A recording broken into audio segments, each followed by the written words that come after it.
윤석열 전 대통령이 대통령실을 왜 용산으로 옮겼을까? 통일교의 입김이 작용한 거 아니냐? 이런 의혹이 나오고 있습니다. 영상 먼저 보도록 하겠습니다. 대통령 선거 과정에서 제왕적 권력의 상징인 청와대를 국민께 돌려드리겠다고 약속했습니다. 용산 국방부와 합참구역은 국가안보지휘시설 등이 잘 구비되어 있고 청와대를 시민들께 완벽하게 돌려드릴 수 있을 뿐 아니라 경호 조치에 수반되는 시민의 불편도 거의 없습니다. 대통령 집무실의 이전이 간단하거나 쉬운 일이 아님은 잘 알고 있습니다. 그것이 어렵다고 또다시 국민과의 약속을 저버린다면 이제 다음 대통령 어느 누구도 이것을 새로이 시도하기 어려울 것입니다. 일단 청와대 경내로 들어가면 제왕적 권력의 상징인 청와대를 벗어나는 것이 더욱 어려워질 것이라고 생각합니다. 공간이 그 업무와 일을 좌우한다는 말이 있습니다. 일단은 뭐 직접적인 연관성까지는 아닌 것 같은데 이런 시기가 좀 애매하다는 겁니다. 앞서 보면은 윤석열 전 대통령이 대통령에 당선되자마자 일주일 만에 이전하겠다는 보도가 나옵니다. 그래가지고 비판적인 여론이 굉장히 높았었죠. 그럼에도 불구하고 윤 전 대통령 추진합니다. 그런데 기자회견 이틀 뒤에 윤영호 전 본부장이 윤석열 전 대통령 인수위를 방문한 다음에 보고서를 만들어서 통일교 내부에 냈다는 얘기예요. 강성필 부대변인. 네. 일단은 그 시기가 이틀에 걸쳐 있다. 또 하나 한학자 총재가 이런 표현을 했다고 그래요. 내 품으로 대통령과 대통령 부부가 들어왔다. 이 표현 때문에 일단은 그 의혹이 나오는 것 같아요. 그러니까 이제 한학자 총재의 특별 보고에 보면 뭐 여러 가지 이제 내용들이 나온 예. 거 아니겠습니까? 그런데 사실 이제 뭐 한간에 이제 주술적인 뭐 말하기 좋아하는 이제 호사가들은 청와대라는 곳 자체가 사실 뭐 쉽게 말해 기운이 좀 세가지고 예. 뭐 잘못 뭐 이렇게 사대가 안 맞으면 뭐 화를 입을 수도 있다 뭐 이런 주술적인 얘기는 호사가들이 사실 많이 해왔잖아요. 그렇죠. 예. 그런데 이제 윤석열 전 대통령과 그 부부는 사실 이런 주술적인 것에 대해서 생각보다 많이 신경을 썼던 것 같아요. 그래서 사실 한학자 총재와 관련된 이 스토리 말고도 예. 당시에도 뭐 이 천공 스승이란 분이 뭐 정법 강의 보면 또 이런 얘기 나온다고 그렇죠. 그런 얘기 해가지고 많았죠. 예. 사실 꼭 한학자 총재 말고도 이런 주술적인 내용 때문에 청와대가 아닌 용산 대통령실로 나왔다라는 이제 정가의 설들은 많았거든요. 그런데 이러한 것들이 이번에 당시에는 국민의힘에서 말도 안 된 것이다. 뭐 그런 말을 하냐 공격을 많이 했었죠. 예. 그런데 이렇게 좀 객관적인 증거로 이렇게 나와버리니까 예. 저는 참 국민의힘도 좀 머쓱하겠다. 좀 그런 생각은 좀 듭니다. 실제 특별보고 여기 보면은 용산 이전에 대해서 참 어머니의 의중을 전하고 굉장히 기뻐했다. 그러니까 한 총재가 내 품으로 들어왔다. 이렇게 얘기했다는 내부 문건이거든요. 조영술 대변인 어떻게? 저는 일종의 이건 거의 소설같이 이어지는 부분이라고 보고 있는데요. 그 윤석열 대통령이 이제 용산 이전, 그러니까 청와대를 벗어나는 문제는 후보 시절부터 있었던 일이고, 그리고 인수위가 처음 시작될 때부터 이제 그 팀이 아예 있었습니다. 이전 프로젝트 팀이 있었고, 그렇죠. 예, 그리고 그걸 이전하는 과정에서 이분이 왔는지 안 왔는지 모르겠지만 통일교에서 이거에 대해서 뭐 동의한다 정도일지는 몰라도 예. 이 통일교가 여기에 영향을 미쳤다라는 건 저는 그냥 하나의 썰이라고 보고 있고요. 또 하나는 그 당시에 뭐 무슨 뭐 법사가 어떻게 영향을 미쳤니, 뭐 풍수지가 영향을 미쳤니 별의별 소리가 나왔는데 예. 전 당시 저도 인수위에 근무를 했었거든요. 아, 실제로 그랬어요? 인수위에 근무하면서 보면은 애초에 그 대통령실을 이전하면서 청와대를 어떻게 국민들한테 돌려주고 거기를 어떻게 하면 이제 그 지역이 이제 청와대가 빠지면서 지역 상권이 무너지기 때문에 어떻게 하면 거기를 네. 그 역사문화지로 이렇게 재생할 것인가 이런 논의들이 실제로 있었습니다. 그렇기 때문에 이 이전 논의를 인수위 때 와가지고 누가 영향을 미치는 문제가 아니라 네. 구체적으로 이미 그렇게 진행이 됐었던 부분들이 있어서 이러한 것들을 가지고 어디에 뭐 내가 누구를 만나고 와서 내가 옮겼지 않은 그러한 호사가들의 말을 하나의 그러한 정론같이 이야기하는 것 자체가 좀 이게 희화화될 수 있다. 대통령실 이전 자체가. 예. 그리고 특히 대통령실 이전이라는 게 종교단체 하나가 그냥 할 수 있는 게 아니라 특히 용산으로 가는 경우는 거기에 이제 그 우리가 주한미군하고 이제 한미동맹의 상징 지역이기도 하고 이제 군사적으로도 굉장히 중요한 것 아닙니까? 예. 그렇기 때문에 그냥 단순하게 누가 말해가지고 쉽게 옮길 수 있는 것은 아니다라는 말씀 드리겠습니다. 예. 대통령과 대통령부라는 표현이었군요. 저는 이거 못한 줄 알았는데 그러니까 대통령실을 한학사 총재는 대통령부라고 이제 표현을 한 거예요. 근데 저는 여기서 더 주목되는 거는 윤 전 대통령을 예방했다는 거예요. 그러니까 대통령이 당선이 되고 일주일여 만에 윤 전 대통령을 대면했다. 당선인 시절이 사실 권력이 제일 센 시절 아닙니까? 맞습니다. 예. 사실은 뭐 대통령이 어떤 결정을 할 때 나 때문이야, 내가 영향을 미쳤어 예. 이렇게 얘기하는 사람들 굉장히 많습니다. 그런데 사실은 여기 우리가 공통점을 눈여겨봐야 되는데 예. 뭐 나 때문에 뭐 용산으로 옮겼어 또는 뭐 내가 영향력을 미쳤어라고 얘기하시는 분들 가운데 예를 들어 통일교도 지금 그런 얘기 아닙니까? 내부적으로 홍보를 한 거예요. 예. 자, 내가 우리 용산에 지금 통일교 서울 본부가 있죠. 또 세계일보도 거기 있고요. 또 뭐 각종 시설들 많습니다.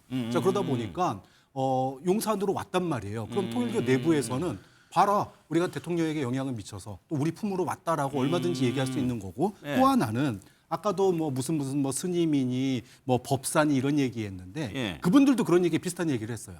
뭐 청와대에서는 단 하루도 자면 안 된다. 뭐 그런 예. 얘기도 있었고 그다음에 용산으로 털을 옮겨야지 아무 일이 안 생긴다. 뭐 구군이 상승한다. 이런 얘기를 공공연하게 떠들고 다녔거든요. 예. 자, 이분들의 공통점은 용산으로 하는 데 있어서 내가 영향력을 은연중에 깔아놓은 거예요. 영향력을 미쳤다라고 깔아둔 거고 두 번째 사실은 이거는 그랬다는 사람이 여러 명이 나옵니다. 그러다 보니까 예, 예. 뭐 누가 영향력을 미쳤다 이거 사실 신뢰할 부분은 아니라고 봐요. 핵심은 뭐냐? 그 다음입니다.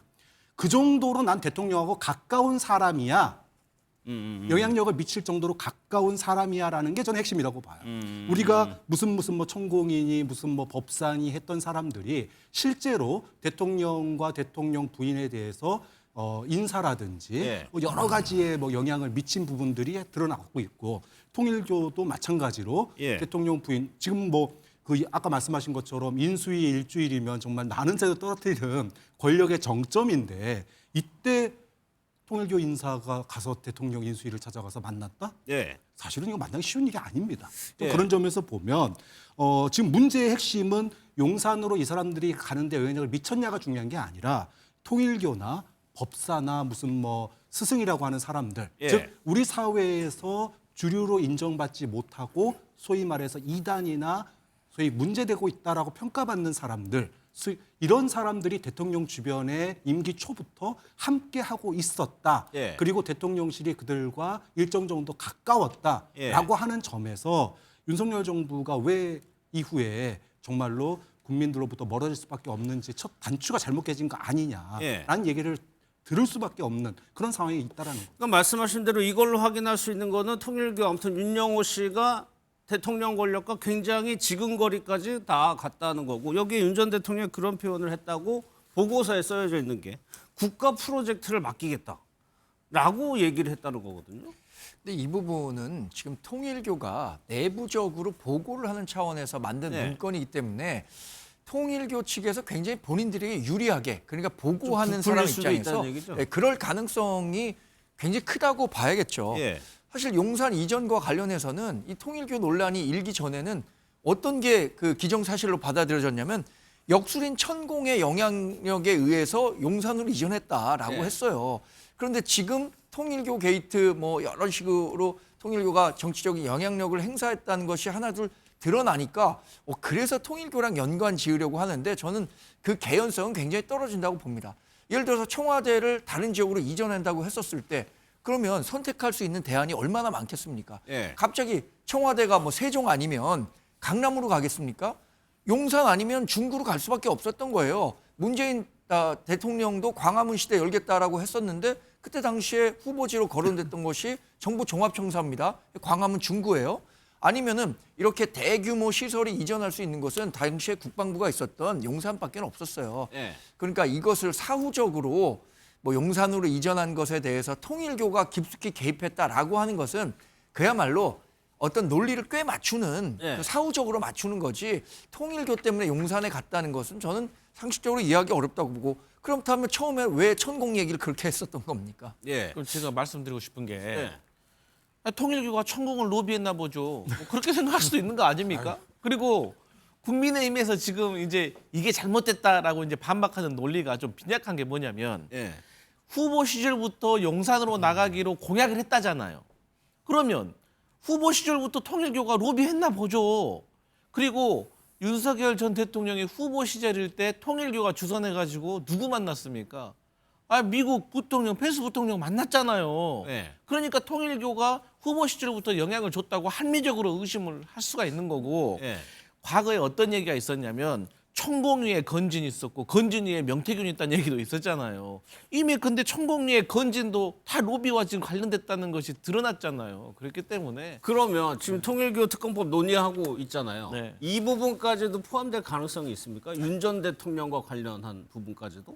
저는 사실 이제 큰 흐름이 중요하다고 보거든요. 예. 그러니까 지금 통일교와 관련된 이 특검을 하자는 거는 이제 여야 정치인들 중에서 통일교에게 돈 받고 예. 로비 받은 사람이 누구인가를 우리가 가려보자는 것이 사실 본질이고 또 그것을 하는 과정 속에서 이제 격가지로 이제 이것도 저는 어쩔 수 없이 다룰 수는 있다고는 보는데 예. 그래도 우리가 잊어서는 안 되는 거는 본질. 그러니까 얼마만큼 옛날부터 지금까지 통일교가 대한민국 정치인을 여야를 가리지 않고 무작위로 이렇게 로비를 했는가 이 진실을 알고 그걸 도려내는 것이 중요하기 때문에 저는 예. 이것은 그런 과정 속에서 소명될 거라고 봅니다. 아니 왜 그러냐면 이규현 홍보수석이 오늘 또 대통령의 메시지를 냈어요. 정교 유착 문제 이번에 거침없이 정리하고 가자. 네. 그러니까 처음 전재수 전 장관의 의혹 보도가 나오고 그 다음 날 바로 이재명 대통령이 지시를 했다는 거거든요. 네. 의지가 굉장히 강력해가지고. 이게 대통령께서는 사실 이 통일교와 관련된 것 중에서 이 통일교를 해산시키려고 하면은 통일교가 가지고 있는 재산 문제. 예. 뭐 예를 들어서 한학자 총재의 그 개인 금고에서 280억 현금 나왔다는 거 아닙니까? 또 국내 재산만 하더라도 3조가 넘게 있다고 하는데 이러한 것들이 사실 잘못된 로비를 하는 이런 창구로 쓰였던 도구로 쓰였던 거잖아요. 예. 그렇기 때문에 대통령께서는 이제 통일교와 낸 로비도 있지만 이 통일교를 없애기 위해서는 이 경제적인 부분에 자금 있어서도 문제? 자금 문제도 정리해야 된다라는 말씀으로 해석할 수도 있을 것 같습니다. 저는 이제 아까 계속 이제 뭐 이제 통일교와 연루설 말씀하시는데 제일 이제 상가해야 될 게 소설과 썰을 가지고 이제 기정사실화하는 거는 굉장히 위험할 수 있다라는 말씀을 드리고 싶습니다. 그런 논리라면 이제 노무현 대통령도 이제 계속 수도 이전 얘기하고 그리고 문재인 대통령도 이제 대통령실 이전 얘기했으면 그 지금 현재 전재수 장관도 이제 문재인 대통령 때 시절부터 연계가 된 게 지금 나오고 있는 거 아닙니까? 그러면 그것도 통일교가 주도해가지고 그렇게 만들었다고 우리가 억측을 한다면 이게 예. 엉망이 돼 버리는 거거든요. 절대 그렇게 해서는 안 된다고 보고 있고 그렇기 때문에 통일교 특검이라는 것 자체가 지금까지 그게 다 국민의힘 게이트로 계속 몰고 갔던 민주당이 이게 지금 결국에 여야에 대한 정치 로비가 어떻게 불법적으로 단행됐나의 내용으로 국민들이 하라고 이렇게 지시하고 있는 거 아닙니까? 예. 그렇기 때문에 이런 논리를 갖다가 하나의 썰로 묶어서 하는 것은 굉장히 여론이 잘못될 수 있게 호도될 수 있다는 점을 말씀드리고 싶습니다. 알겠습니다. 또 하나요. 이제 내란 전담 재판부 설치법이 통과가 됐죠. 이것이 윤석열 전 대통령의 재판에 어떤 영향을 미치느냐. 이거 혹시 나오는 거 아니냐 이런 전망도 나오고 있는데 일단 영상부터 좀 보도록 하겠습니다. 내란 재판부 등 여당이 추진하는 사법개혁은 헌법과 헌법 정신에 위배된다. 정부와 거대 여당 지시대로 재판을 진행할 가능성이 큰 내란 재판부는 꼼수 보완이 아니라 폐기가 마땅하다.